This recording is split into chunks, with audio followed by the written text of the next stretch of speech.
This video is brought to you by Straight Goods News, Canada's alternative online news source. Visit straightgoods.ca. We presented the same motion in February, and then we saw the recent budget in which the Conservatives insisted on increasing the age of retirement from 65 to 67. So the New Democrats commissioned a report, and what we wanted to do was see the impact that changing the age of retirement would have on people, on their standard of living, on their ability to manage. And essentially, we had to use the data of today. We had to look at today's seniors, but it gives us a very good snapshot about the impact and the implications of this change in terms of the age of retirement from 65 to 67. Now, we know that the Parliamentary Budget Officer has confirmed, and it was very clear, that we can afford and that OAS is manageable, and it's manageable in its present form at age 65. Now, we see a government that's choosing exactly the wrong things. They're making the wrong choices in terms of what Canadians need and the reality of the situation facing seniors. So we've got F-35s and we've got fighter jets, and the costs there are astronomical. And if we look at this government, they're insisting that they have to cut costs, that seniors are just too expensive. But they have no qualms about buying $25 billion planes. So all of these choices are to the detriment of seniors and our communities as a whole. And quite frankly, these choices are going to leave seniors in poverty.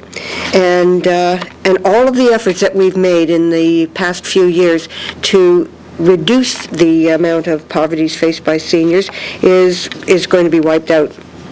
So OAS, the report tells us, OAS and GIS represents half of the income of 28% of seniors. That's 1.2 million seniors in this country. The poverty rate among seniors aged 66 to 67 will climb from 6% to 25% without OAS and GIS. Surveys of seniors reveal that 25% of them retire for health reasons. These are people who cannot work the additional 2 years. They are engaged in challenging, difficult physical labor. I know my own mom retired at about age 63. She couldn't do it anymore.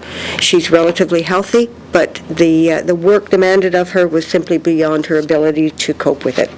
So OAS and GIS are important, absolutely essential to ensure the quality of life for many seniors.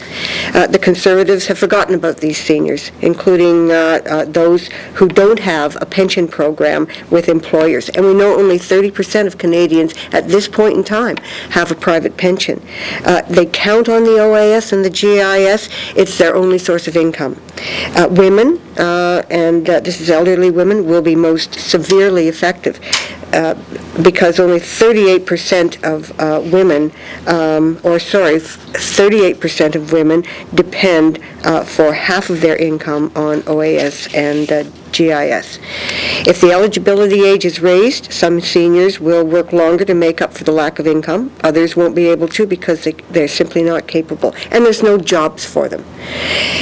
It's going to be very difficult for some seniors who have already retired before the age of 65 to return to the job market because they have no recent experience and they have health problems, or perhaps they're caregivers.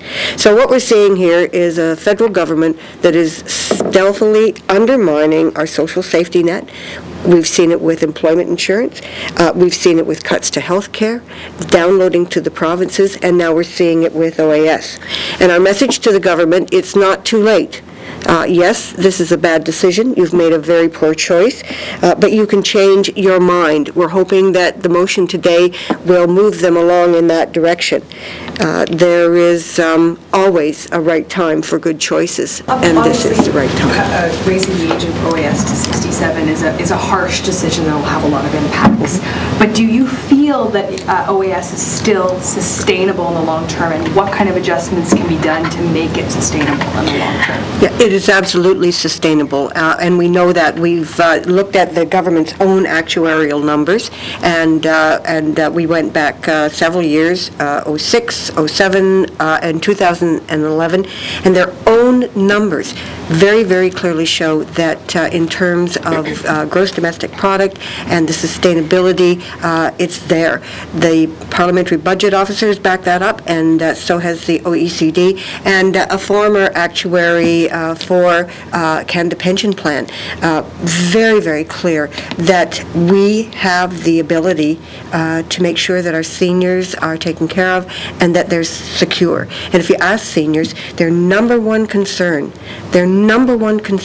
is financial security. They need to know that they're going to be all right. So I know that the Conservatives are using all kinds of numbers. They're throwing all kinds of misleading numbers around that are very seductive.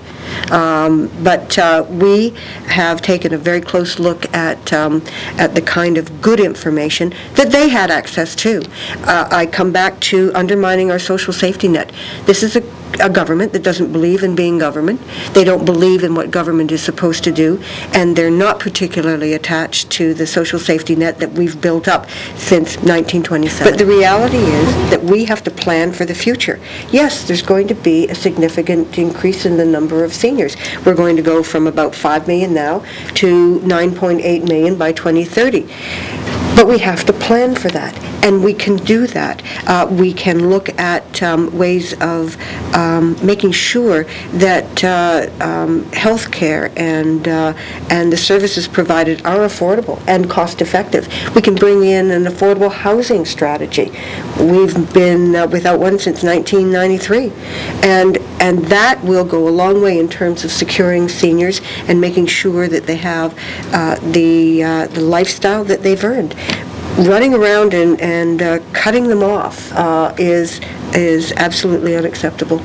But you've already had a motion, an Opposition Day motion in the House on this issue, so what's the point of spending another Opposition Day on the same subject? And I'll have you actually look at the cameras to answer. All right.